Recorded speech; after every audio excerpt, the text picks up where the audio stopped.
Pessoal, bom dia a todos. Dando continuidade aqui, dando sequência ao nosso estudo dos subespaços vetoriais, então só relembrando a definição, dado um espaço vetorial V, um subconjunto W, não vazio, será um subespaço vetorial de V. Então, W, em primeiro lugar, tem que ser um subconjunto do V, não vazio. E ele vai ser um subespaço se você verificar que dados quaisquer dois elementos no W, a soma também vai estar no W. E dado um número real e um elemento de W, a hora que você multiplicar o número real vezes o elemento, está no W também. Tá? Então, lembre-se sempre daquela questão que sempre surge, né? Da questão do elemento nulo. O elemento nulo é obrigatório ele estar dentro do W, porque o elemento nulo vai ser 0 vezes U. Né? Como ele é não vazio, o W tem um Uzinho lá dentro. E se você fizer 0, qualquer número real vezes U tem que estar lá. Então, 0 vezes U já vai dar O, tem que estar lá. Então, se você quiser, você tem que ter sempre em mente que num exercício onde você tem que provar que W é subespaço vetorial, a presença do O dentro do W é uma condição necessária. Não suficiente, mas necessária para que ele seja um subespaço vetorial. Então, se por algum acaso você conseguir demonstrar logo de cara que o O não está lá, no W, ele já não é subespaço. Mas se ele estiver, ainda tem que, se o O estiver no conjunto W, ainda tem que fazer o item I e 2Is. Então a gente viu vários exemplos na aula passada, né? A gente discutiu e tudo mais. E a questão do sistema linear homogêneo, eu lembro que a gente viu também e tal, esses exemplos finais aqui. Eu queria agora, a partir dessa aula, já me dedicar a alguns teoremas importantes, que eu acho que eu até cheguei a discutir no finalzinho da aula passada. O primeiro que a gente vai começar a trabalhar aqui logo de cara é a interseção de subespaços. Quer dizer, imagine a seguinte situação. E aí já é um teorema aqui, né? Imagina, teorema, deixa eu colocar aqui na lousa. Imagine a seguinte situação. Eu tenho dois subespaços vetoriais, W1 e W2, contidos num mesmo espaço vetorial V. Então, seja W1, W2, contidos num mesmo espaço vetorial V. Esse V aqui é espaço vetorial. E o W1 e W2 que estão contidos neles são subespaços vetoriais. W1, W2, subesp-vet, subespaços vetoriais. Tá? E aí, o teorema diz o seguinte, a interseção desses dois subespaços será também um subespaço. W1, interseção W2, é subesp-vet. Só que aí você tem que fazer uma demonstração. Né? Subesp, porque aqui está genérico, está abstrato, ele não está citando exatamente quem é o V, quem é o W1, quem é o W2, está assim, falando de modo genérico, geral. Sempre que eu tiver dois subespaços dentro de um espaço, a interseção dos dois é também um subespaço vetorial, sempre, sempre. Então, isso aqui é de uma outra aula aqui, ó.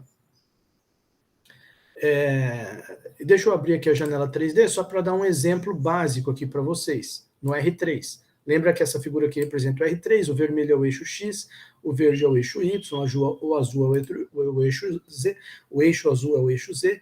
Eu tinha comentado com vocês que qualquer plano passando pela origem lá no R3 será um subespaço vetorial do R3. A gente discutiu isso bastante aí na aula passada, nas aulas passadas. Então, vamos supor que o W1 e o W2 sejam dois subespaços do R3, e cada um deles seja um plano. Então, suponha que, por exemplo, um é dado pela equação, um plano, o que é o W1 é dado pela equação x mais y mais z igual a 0, está lá um plano passando pela origem, e você tem aqui um outro plano, equação 2, x menos y menos z igual a 0. Olha que interessante, esses dois planos aqui. Vamos mudar a cor desse aqui. Tá? Deixa eu só mudar aqui rapidinho. A cor, aqui, ó. Só para distinguir bem aqui um do outro, né? Olha lá. Assim fica um pouco melhor. Então, olha, dois planos passando pela origem. Então, como esse aqui pode ser o W1, esse aqui pode representar o W2. Qual que é a interseção deles? É só um exemplo para você ver esse teorema, o que ele significa.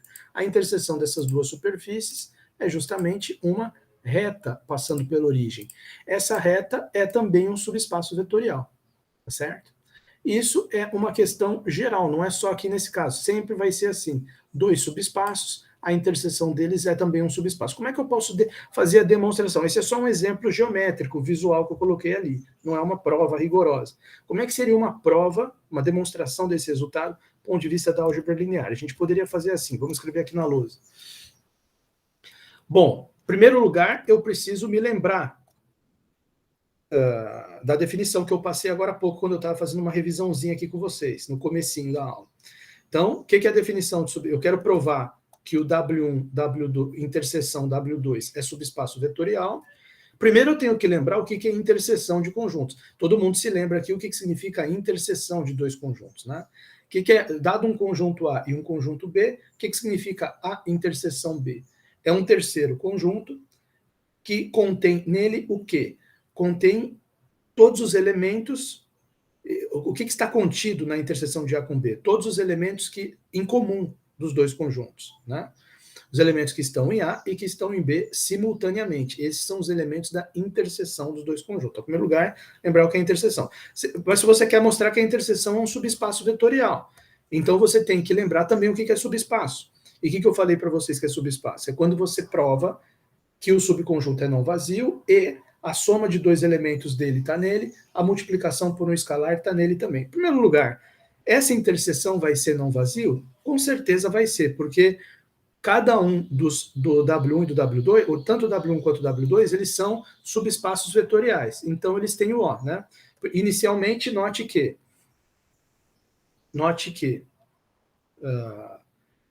como W1 e W2 são subespaços vetoriais, como W1 e W2 são subespaços vetoriais,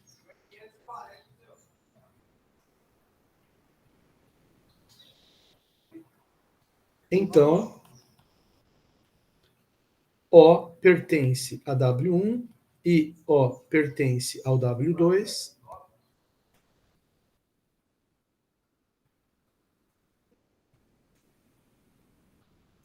A pertence a W1 e O pertence a W2.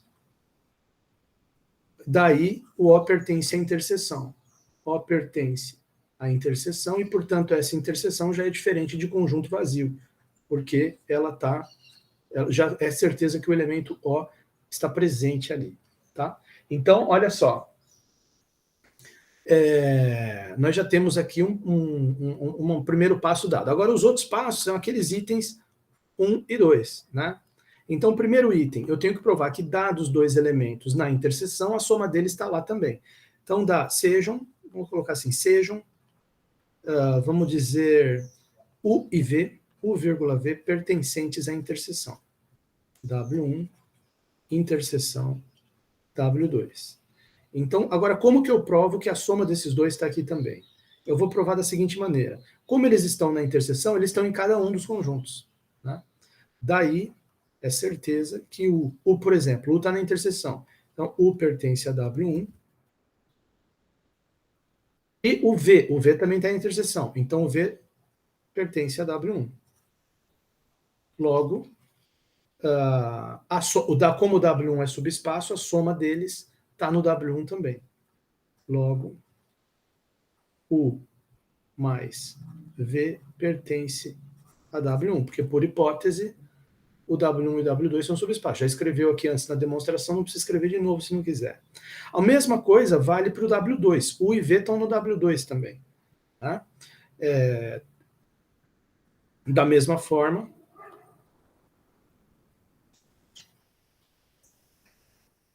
U, V pertencem ao W2. Logo, U mais V, olha lá, pertence a W2. Ponto final. Vamos ver o que o pessoal está dizendo aí. Absolutamente nada. Ah, não, Camille. Camille, pode falar. O que você quer falar? Provavelmente foi sem querer. O pessoal geralmente não quer falar nada. Bom, então tá lá. Da mesma forma, o V pertence a W2. Logo, o mais V pertence ao W2. Como o mais V está no W1 e está no W2, então está na interseção. Assim, U mais V pertence à interseção de W1 com W2. Pertence à interseção de W1 com W2. Certo? Tá lá. Acabou. Agora, o item 2. Você tem que provar a multiplicação por escalar. Né? Então, item 2is. Item 2is é o seguinte. Sejam Azinho pertencente a reais e o Wzinho, vamos chamar de Wzinho, pertencente à interseção. Ômega, como se fosse um ômega aqui, pertencente à interseção. W1 interseção W2. Então, conclusão. Como o W está na interseção, ele está nos dois. Daí, esse Wzinho, ele pertence ao W1 e Wzinho pertence ao W2. Ambos subespaços. Ambos subespaços. Então, qual é ambos subespaços vetoriais. Então, qual que é a consequência de ele estar nesses dois subespaços? Se você multiplicar ele por A, também vai estar nos dois. Logo, Azinho W, Azinho vezes W, pertence ao W1. E Azinho vezes W pertence ao W2. Como Azinho W está nos dois, desse modo, temos que Azinho vezes W pertence a W1, interseção W2, ponto final. Tá? Agora, você já provou que a soma está na interseção, a multiplicação por escalar está na interseção, conclusão de 1 e 2, portanto do item I e 2i,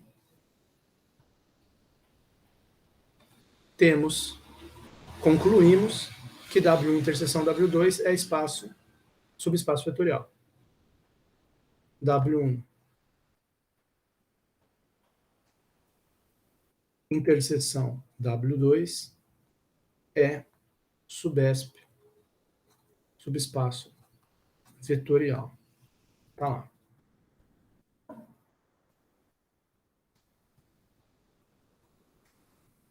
Certo? E fechou. Então, vamos ver aqui o que o livro... Eu espero que vocês tenham compreendido essa demonstração aí. Dá uma olhada no livro. É mais ou menos a mesma coisa. Olha lá o que ele fala. Interseção de subespaços. Dado W1 e W2 subespaços de um espaço vetorial V, a interseção W1 interseção W2 ainda é um subespaço de V. Prova, demonstração. Observamos inicialmente que nunca é vazio, pois ambos os subespaços têm um vetor nulo. Eu falei lá no começo também. É necessário verificar, então, as condições 1 e 2 para mostrar. Então, a primeira, dados dois elementos na interseção, os dois elementos pertencem a W1 e também a W2. Então, a soma está no W1, a soma está no W2. Certo? Então, está na interseção. E aí, a segunda condição que ele deixou como exercício aqui, a gente já fez aqui, certo? Que é o item 2is e já completou a demonstração. Então, já ficou essa demonstração registrada para você. Agora, sempre que a gente fala em interseção de conjuntos, o que acontece? A gente lembra automaticamente que existe também a operação de união de conjuntos, né? Da mesma maneira que você faz a interseção B, onde A e B são dois conjuntos, você pode fazer também a união B. Então, se eu tenho dois subespaços vetoriais, eu posso fazer W1 reunião com W2. Né? Se a interseção representa os elementos que estão nos dois conjuntos simultaneamente, a união representa a totalidade dos elementos que estão nos dois conjuntos. Pouco importa se estão nos dois simultaneamente ou se está só em um dos dois. A união pega tudo, tanto que ela engloba a própria interseção. Né? Então, a união é a interseção mais o que está só em um dos conjuntos, mais o que está só em outro dos conjuntos. Pega todo mundo. Né? A união, estou falando da união. União é a interseção mais o que está num, mais o que está no outro. Será que a união vai ser também um subespaço vetorial, que nem a interseção que nós acabamos de demonstrar num teorema que vai sempre ser um subespaço? Eu até ilustrei aqui na figura. Vou aproveitar essa própria figura aqui. Vamos supor que ao invés de estar olhando para a interseção dos dois conjuntos, que é essa retinha que eu deixei aqui no meio, vamos supor que eu estivesse olhando para a reunião desses dois conjuntos. que vai pegar não só a reta, mas vai pegar todos esses pontos aqui e vai pegar todos esses pontos aqui.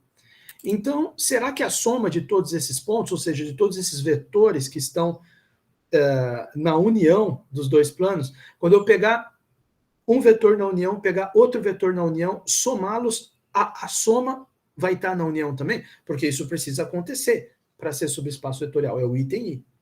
Mas aí a gente nota o seguinte, eu vou fazer exatamente isso aqui para mostrar para vocês. Eu vou colocar um ponto nesse plano. Então, mas esse ponto está só nesse plano. Não, se ele está nesse plano, ele está na reunião dos dois. Porque a reunião dos dois pega tudo de todo mundo, tá? Eu vou colocar um outro ponto nesse plano. Então, se ele está nesse plano, esses dois pontos, eles estão cada um num plano, mas significa que os dois estão na reunião dos dois planos, certo? Não há dúvida quanto a isso.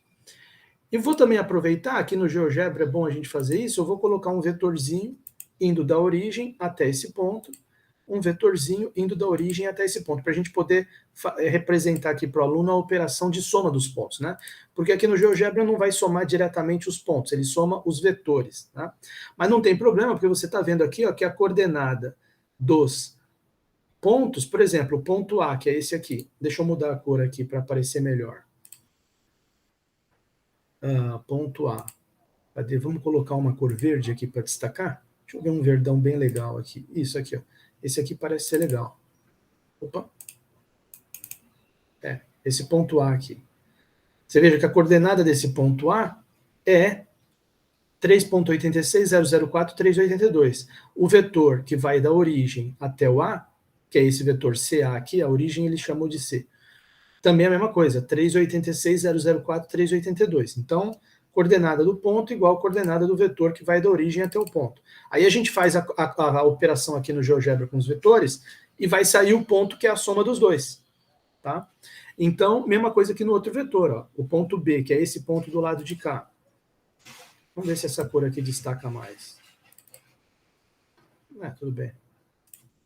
Deixa eu ver aqui. Esse ponto B que está aqui do outro lado, ele, menos 364, menos 0,23, 387. O vetor que vai da origem até ele, menos 364, menos 0,23, 387. Bom, esses dois vetores aí, que estão representando esses dois pontos aqui, eles estão na união dos dois planos. Será que a soma deles vai estar na união também? Bom, como que a gente pode determinar onde é que está o ponto aqui, que é a soma desses dois pontos aqui? Seja onde for que eu deixar eles, qualquer ponto aqui, qualquer local. Contanto que estejam ali, ó, nos planos.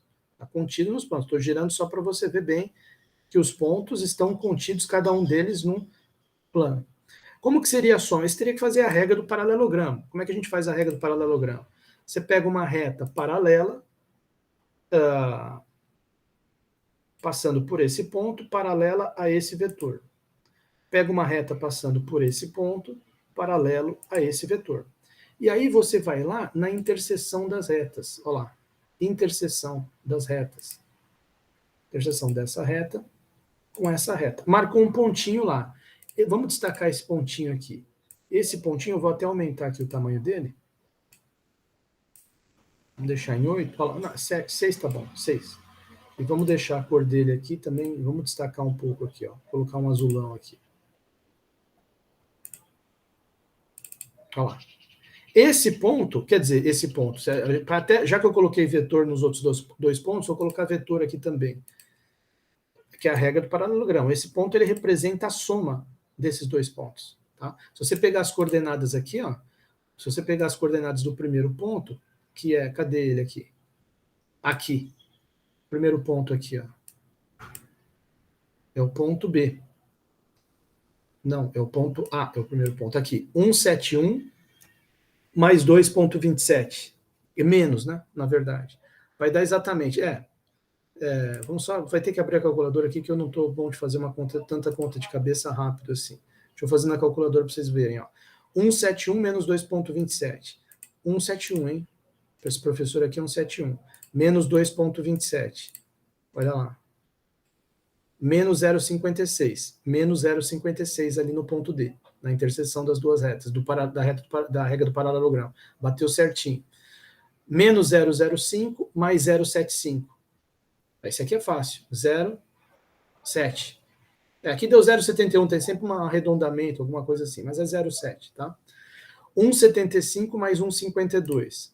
1,75 mais 1,52, igual 3,27, tá aqui, 3,27. Então você vê que é certinho a soma. E olha só o que acontece. Se a união realmente fosse um subespaço, a hora que eu somasse esses dois pontos aqui que estão na reunião, esse ponto deveria dar na reunião também. E olha onde é que ele está. Dá para ver pela figura aqui, ó. Acho que desse ângulo aqui está dando para ver bem. Ele não está nem num plano, nem está no outro, ele está fora. Então ele não está na reunião dos dois planos. Olha lá. Você somou dois pontos da reunião, porque estava um em cada plano, então está na reunião, e o resultado da soma deu fora. Então isso aqui mostra que a reunião de dois subespaços não é que nunca ela vai ser subespaço, é que, em geral, ela não é. Você está vendo que a soma de dois pontos da reunião cai fora da reunião. Ah, por que você está dizendo que em geral não é? Tem caso que a reunião de vez em quando é subespaço? É um caso muito simples que eu posso te falar. Quando um subespaço está dentro do outro. Imagina que o W1 é um plano, passando pela origem, e o W2 é uma reta, passando pela origem, uma reta contida nesse plano, o W2. A hora que você fizer W1 união W2, um plano, reunião com uma reta que já está dentro do próprio plano, vai dar o próprio plano, que já é um subespaço. Você fala, pô, a reunião dá subespaço. Não, mas esse é um caso particular. É o caso em que a reta está dentro do plano. W2 contido em W1. Esse aí tudo bem. Mas olha esse caso aqui que o W1 e W2 são dois planos diferentes, o laranja e o azul. Aqui já não foi subespaço, porque você está vendo a soma de dois elementos que está dando fora, né? E pior, não é o único caso. Eu posso mexer aqui, posso mexer para cá, são outros dois pontos que eu estou somando, a soma está caindo fora também. Posso jogar aqui para frente, ó, soma caindo totalmente fora aqui da reunião dos dois planos. Então, quer dizer, no caso geral, a reunião não é. Olha só o que o livro fala. Aqui ele ainda está dando um exemplinho de interseção de dois subespaços, que sempre é subespaço. A gente provou. Por exemplo, ele pegou aqui dois planos, que nem eu fiz ali no GeoGebra, dois planos W1 e W2, que a interseção dá justamente o eixo Z, que é uma reta passando pela origem. Então, outro exemplo legal aqui ainda de interseção, né, antes de falar de reunião. Matrizes triangulares superiores, N por N. Então, você pode imaginar, para facilitar as ideias, para fixar as ideias, você pode imaginar 3x3. Matrizes triangulares superiores, 3x3 é um subespaço. A gente viu na aula passada. Matrizes triangulares inferiores, 3x3 é um subespaço. A interseção desses dois subespaços dá as matrizes diagonais. As matrizes diagonais são um subespaço também. Aí aqui vem o comentário que eu estou fazendo agora da reunião, né? Uma vez que a interseção de dois subespaços ainda é um subespaço vetorial, poderíamos esperar o mesmo da reunião, mas isso não acontece, como podemos ver no próximo exemplo. Aqui no caso, ele pegou duas retas passando pela origem. Né? E aconteceu o mesmo problema que aconteceu aqui com dois planos? Com certeza. Né? É até mais fácil de ver. Por isso que ele colocou ali no livro o caso de duas retas. Né? É mais fácil de ver pelo seguinte. Olha só o desenho que ele fez ali. Vamos voltar aqui. Imagina que essa reta aqui, você pode... Digamos que esse aqui seja o eixo X, você pode imaginar esse W1 aqui que ele colocou como sendo o eixo Y. O eixo Y é um subespaço. Reta passando pela origem. W2, o eixo Z. Subespaço. Reta passando pela origem. Pegou um vetor aqui no W1, que é o U, pegou um vetor no W2, que é o V. Somou os dois, regra do paralelogramo. Pum, U mais V. Não caiu nem em cima do eixo X, nem em cima do eixo Y. Então não está na reunião dos dois. Então falhou aquele item I. Né? Então esse é um bom exemplo, claro. Né? Então o que ele comenta aqui? W1 e W2 são retos passados pela origem, é o eixo Y e o Z. A interseção dá só o O, que é um subespaço vetorial, é aquele trivial que eu falei na aula passada. E a reunião é formada pelas duas retas, que não é subespaço vetorial.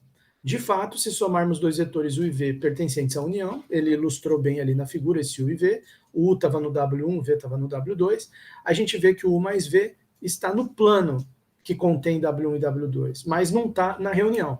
Né? Esse vetor, que foi a soma dos dois, ele está nesse plano YZ aqui, nessa parede, mas ele não está nem no W1 nem no W2. E o W1 junto com o W2 é a reunião dos dois.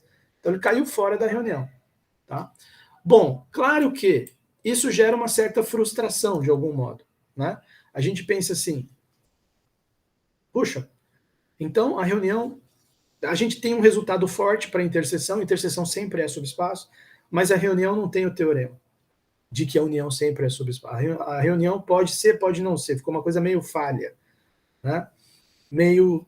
Aí você fala, será que não tem algum... Por exemplo, não tem algum jeito de criar um conjunto que contenha os dois, o W1 e o W2, que não vai ser a reunião, porque a reunião, a gente acabou de ver que nem sempre é subespaço. Mas sem ser a reunião, não dá para criar um outro subconjunto, que não vai ser a reunião, vai ser uma outra coisa, e que vai conter o W1 e W2, da mesma maneira que a reunião conteria também. Mas, diferentemente da reunião, esse outro conjunto vai ser sempre subespaço. Tem um jeito de fazer isso. Esse conjunto, que vai ser um subconjunto do Vzão, que é o que engloba todo mundo, W1, W2, esse subconjunto do Vzão não vai ser a reunião, vai ser a soma de subespaços, que a gente vai falar no próximo vídeo. Antes de eu cortar aqui e gravar o próximo vídeo da soma, vamos só deixar registrado que a reunião de conjuntos, né? Quanto à reunião de conjuntos, colocar na forma de uma observação aqui, importante, né? Observação importante. A reunião de conjuntos,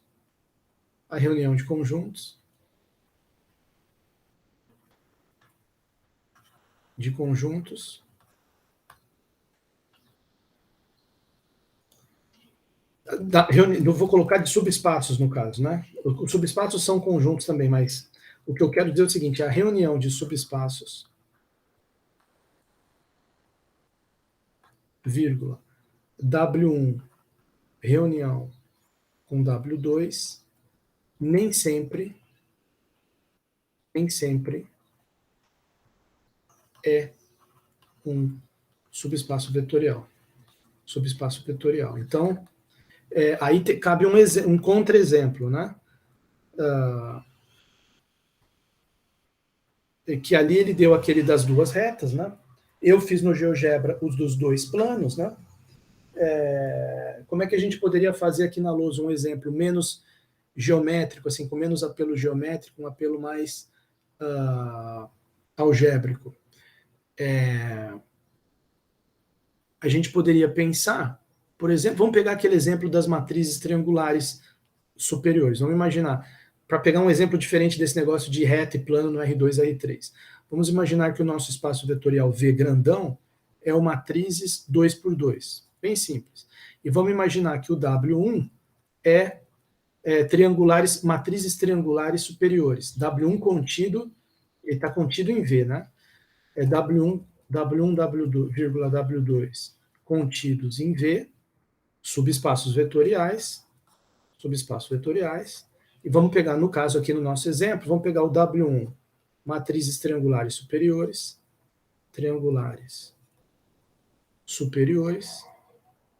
e o W2, triangulares inferiores. Então, você pode mostrar facilmente que, se você conceber aqui a união das triangulares superiores com inferiores, eu posso pegar duas matrizes aqui dentro dessa união que a soma não vai estar, né? Então, por exemplo, sejam as matrizes.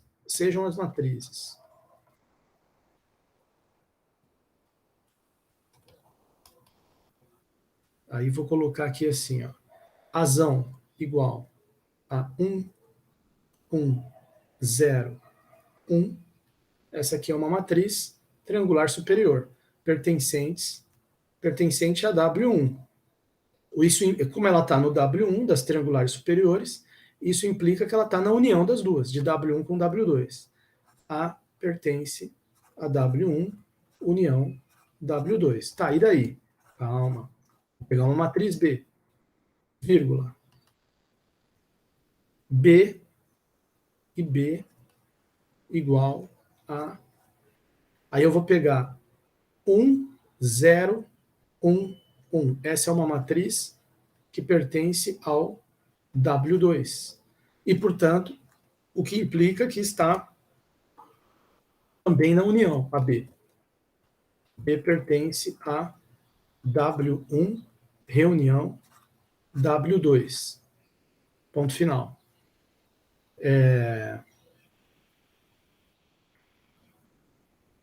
Agora, o que acontece é o seguinte.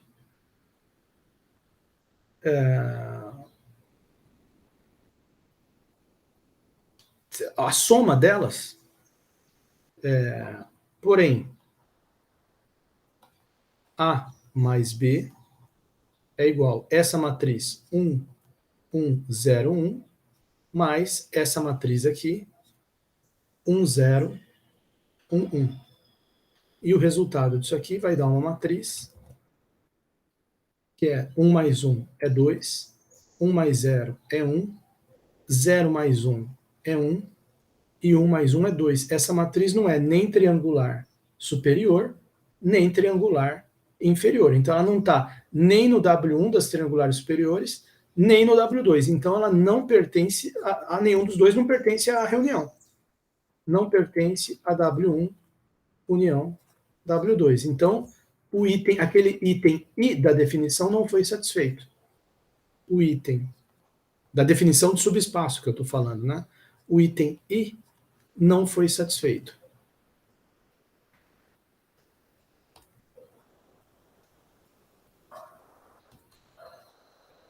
Logo, W1 união W2 não é subespaço vetorial. Tá? Então, eu fiz esse exemplinho aqui para você ver que tem até exemplos não geométricos de união que não é subespaço. Aqui é um exemplo com matrizes, né? Mas esse aqui também, aquele que o livro desenhou aqui, né? Esse aqui também tem um apelo geométrico bem forte para o cara ver que união de subespaço não é subespaço. E esse que eu fiz no GeoGebra, em vez de usar retas, usa planos. Mas você vê o mesmo problema. Você vê que você pode pegar 2 pontos na reunião, somar, e o resultado da soma cai fora da reunião, certo? Bom, vamos fechar esse vídeo e vamos abrir um outro vídeo para falar da soma de subespaços, tá?